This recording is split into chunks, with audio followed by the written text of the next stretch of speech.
ایک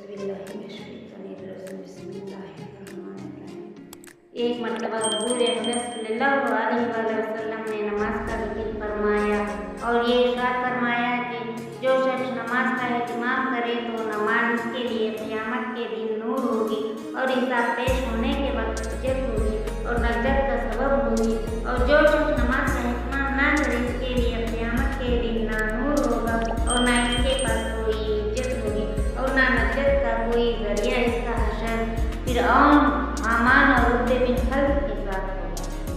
فرعون کو تو ہر شخص جانتا ہے کہ کسی درجے کا کافر تھا، حتیٰ کہ خدائی کا دعویٰ کیا تھا، اور حامان اس کے وزیر کا نام ہے، اور عتبہ بن خلف مکے کے مشرکین میں ایک بڑا سخت دشمن اسلام تھا۔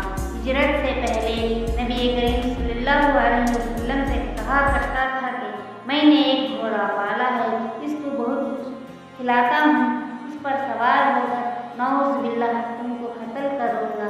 حضور اقدس صلی اللہ علیہ وسلم نے ایک مرتبہ اس سے فرمایا تھا کہ انشاءاللہ میں ہی تجھ کو قتل کروں گا۔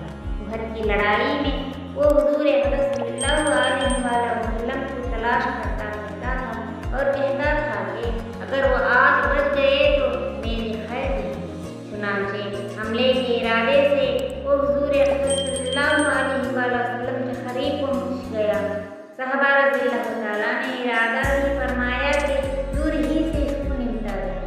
حضور اقدس صلی اللہ علیہ وسلم نے ارشاد فرمایا کہ آنے دو۔ جب وہ قریب ہوا تو حضور اقدس صلی اللہ علیہ وسلم نے ایک صحابی کے ہاتھ سے پرچھا لے کر اس کے مارا جو اس کی گردن پر لگا، اور ہلکا سا خراش اس کی گردن پر آ گیا، مگر اس کی وجہ سے گھوڑے سے لڑکتا ہوا گرا اور کئی مرتبہ گرا اور بھاگتا ہوا اپنے لشکر میں پہنچ گیا اور چلاتا تھا کہ خدا کی قسم مجھے محمد پاک صلی اللہ علیہ وسلم نے قتل کر دیا۔ کفار نے اس کو اطمینان دلایا کہ معمولی سی خراش ہے، کوئی فکر کی بات نہیں، مگر وہ کہتا تھا کہ محمد پاک صلی اللہ علیہ وسلم نے مکے میں کہا تھا کہ میں تجھ کو قتل کروں گا۔ خدا کی قسم اگر وہ مجھ پر تھوک بھی دیتے تو میں مر جاتا۔